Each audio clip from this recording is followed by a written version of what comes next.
Kembali di iNewsroom pemirsa, tembok pagar setinggi 5 meter dengan panjang 65 meter pada Minggu siang roboh dan menimpa ruangan SMP Negeri 182 Jakarta. Belum diketahui pasti penyebab robohnya tembok tersebut, namun dari rekaman CCTV, tembok milik warga memang sudah dalam kondisi miring.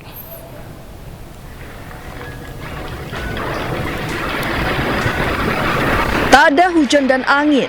Tembok pagar rumah warga setinggi 5 meter lebih dengan panjang 65 meter di samping SMPN 182 Jakarta Selatan tiba-tiba roboh. Beruntung tidak ada korban jiwa dalam insiden ini karena sekolah dalam kondisi libur dan tidak ada aktivitas di sekitar sekolah. Namun, insiden ini mengakibatkan salah satu ruangan di SMPN 182 mengalami kerusakan parah. Menurut PLT Kepala Sekolah, kejadian ini sudah dilaporkan kepada pihak kelurahan dan kepolisian. Pemilik rumah pun berjanji akan bertanggung jawab untuk memperbaiki pagar dan ruangan sekolah yang rusak. Kebetulan hari ini hari libur dan tidak ada aktivitas anak-anak. Jadi sepi, tidak ada korban jiwa. Kalau tingginya pagar tadi kurang lebih 5,3 dengan panjang 64-65 meter yang roboh itu. Saat ini, petugas PPSU sudah diterjunkan ke lokasi untuk mengangkat puing tembok agar tidak menutup aliran air yang tertutup.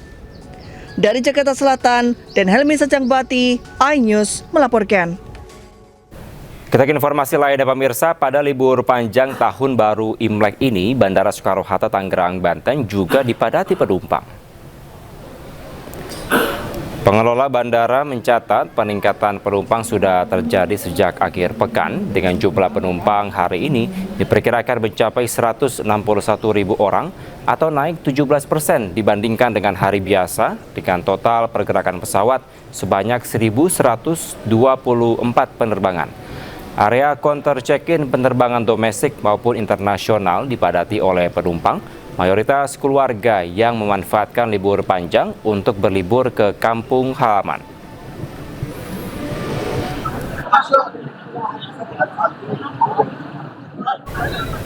Dan pemirsa, untuk mengetahui informasi selengkapnya kami telah terhubung dengan jurnalis iNews Hasnugara di Bandara Soekarno-Hatta Tangerang, Banten. Selamat malam, Hasnugara, seperti apa suasana terkini di Bandara Soekarno-Hatta? Ya, selamat malam Kevin dan juga pemirsa. Dapat kami laporkan memang pergerakan penumpang yang pergantian tahun baru Imlek dan juga awal Ramadan tahun ini memang masih dipadati para penumpang yang melakukan libur panjang, di mana di Terminal 3 Bandara Soekarno-Hatta ini memang sejak pagi sudah dipadati para penumpang yang ingin melakukan perjalanannya ke rute baik itu domestik maupun internasional. Berbeda dengan maksudnya situasi pada pagi hingga sore tadi memang didominasi oleh para penumpang yang melakukan perjalanannya untuk rute domestik, namun pada malam hari bergantian yaitu rute internasional yang sangat ramai yang dilakukan para penumpang. Adapun tujuan rute favorit baik itu rute domestik ada Denpasar, Medan, Makassar, Surabaya dan juga Yogyakarta. Namun begitu untuk rute internasional ini terdapat rute Singapura, Kuala Lumpur dan juga Jeddah. Mengingat karena ini libur panjang menghadapi awal Ramadan juga, para penumpang melakukan wisata religinya ke Jeddah untuk menikmati suasana Ramadan di Arab Saudi. Ya, kita lihat Kevin, di belakang kami masih terjadi antrian kepadatan penumpang yang melakukan check-in di counter tiket untuk melakukan penyimpanan bagasi di maskapai sebelum melakukan ruang boarding gate. Seperti itu Kevin. Ya, memang dari pengelola Bandara Soekarno-Hatta mengaktifasi sejumlah posko baik itu di Terminal 1, 2 dan juga 3 untuk melakukan pelayanan dan pengamanan kepada para penumpang pada momen libur panjang.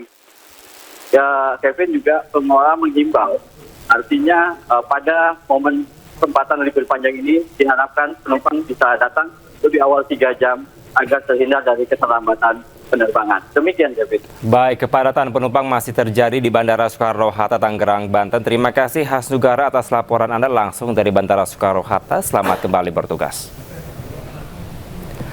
Pemirsa, pertama di Indonesia, barongsai atraksi di atas air menghibur pengunjung mal dalam perayaan menjelang Imlek. Ribuan pengunjung berdatangan untuk menyaksikan sebuah pertunjukan barongsai atraksi di atas air. Acara ini dalam rangka perayaan Tahun Baru Imlek. 1 jam sebelum atraksi, pengunjung sudah padati pinggir Danau Senayan Park untuk mendapatkan posisi terbaik. Acara dilaksanakan mulai tanggal 14 hingga 17 Februari mendatang.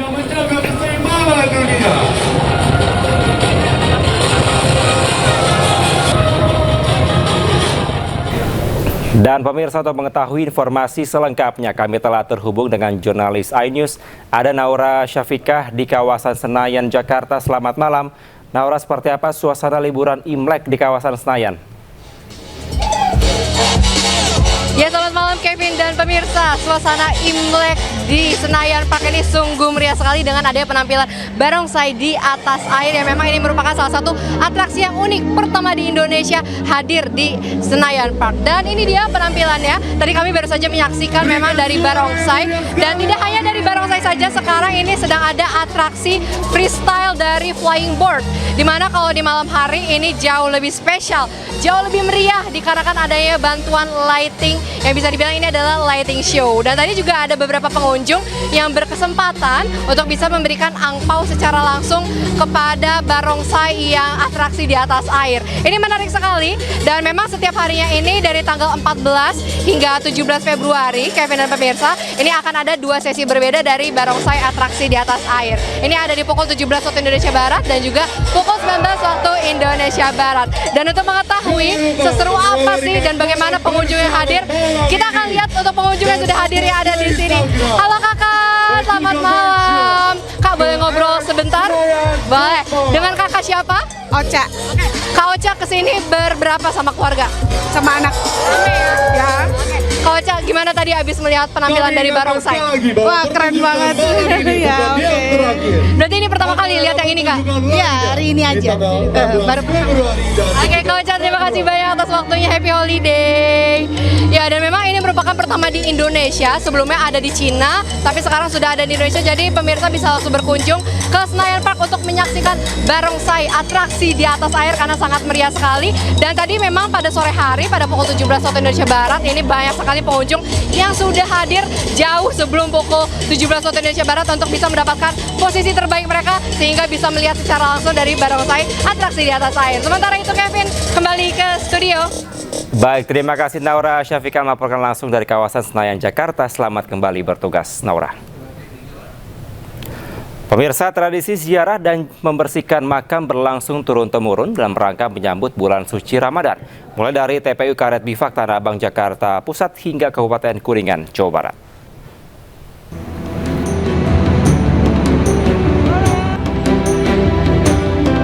TPU Karet Bifak menjadi salah satu TPU yang ramai didatangi oleh para peziarah jelang Ramadan. Para peziarah datang untuk mendoakan keluarga atau kerabat yang telah meninggal dunia sebagai bagian dari tradisi. Selain mendoakan, para peziarah juga membersihkan makam dari rumput liar dan daun-daun kering. Hal serupa juga dilakukan masyarakat Kecamatan Keramat Mulia, Kabupaten Kuningan, Jawa Barat. Mereka datang ke komplek pemakaman umum Sabtu pagi untuk bersih-bersih seluruh area komplek dari rumput liar. Dalam kesempatan itu, masyarakat juga membersihkan makam para leluhurnya sekaligus memanjatkan doa. Biar nanti pas begitu menjelang puasa, makam atau kuburan itu pada bersih. Ya, insya Allah kalau seandainya bersih, kita nyaman dilihatnya, Pak. Berarti Bapak sendiri tadi bersih makam keluarga atau gimana, Pak? Keluarga juga, ya umum juga. Selain mempererat tali silaturahmi sesama warga, tradisi turun-temurun ini juga dilakukan sebagai unsur rohaniah menjelang bulan puasa. Itu tradisi masyarakat biasanya menyambut kehadiran bulan Ramadan, mereka bersih-bersih di pemakaman untuk meningkatkan kecintaan kepada para leluhurnya. Usai pembersihan di komplek pemakaman, aksi bersih-bersih juga dilanjutkan ke masjid dan mushola di desa masing-masing. Tim Liputan iNews melaporkan. Pemirsa, Majelis Ulama Indonesia mengungkap adanya potensi perbedaan dalam menetapkan awal bulan suci Ramadan di Indonesia. MUI mengimbau potensi perbedaan yang ada jangan sampai mengganggu ukhuwah dan juga kekhusyukan masyarakat dalam menjalankan ibadah puasa nantinya. Sepertinya kita akan ada perbedaan memulai Ramadan karena perbedaan metode yang digunakan. Sebagian ormas sudah menetapkan tanggal 18 Februari adalah awal Ramadan. Tapi kemungkinan itu berbeda dengan yang lain.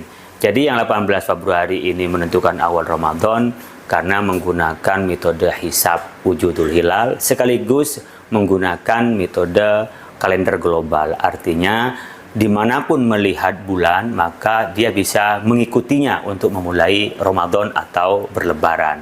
Seluruh dunia itu disebut dengan namanya wihdatul matali'. Sementara sebagian yang lain menggunakan ketika mereka mau puasa harus imkanur ru'yah secara hisab mungkin bisa dilihat dan bisa melakukan dengan ru'yah bil fi'li, melihat langsung apakah ada terlihat bulan atau tidak terlihat. Nah, ini juga menganut pada ta'addudul matali', berbeda-beda antara satu daerah dengan daerah yang lain untuk memulai puasa karena memang tempat yang berbeda, seperti hanya malam dan siang yang berbeda seperti Indonesia dengan Amerika. Jadi insya Allah akan terjadi perbedaan awal Ramadan pada 2026 ini. Mungkin ada yang memulai tanggal 18, mungkin ada yang mulai tanggal 19. Kita jadikan ini perbedaan sebagai hikmah untuk menggali ilmu masing-masing metode yang digunakan. Mungkin kita bisa pinter ilmu falak, ilmu astronomi, bisa juga kita mengkaji berkenaan dengan fenomena alam karena yang digunakan ini adalah kalender Hijriah berdasarkan putarannya bulan bukan matahari.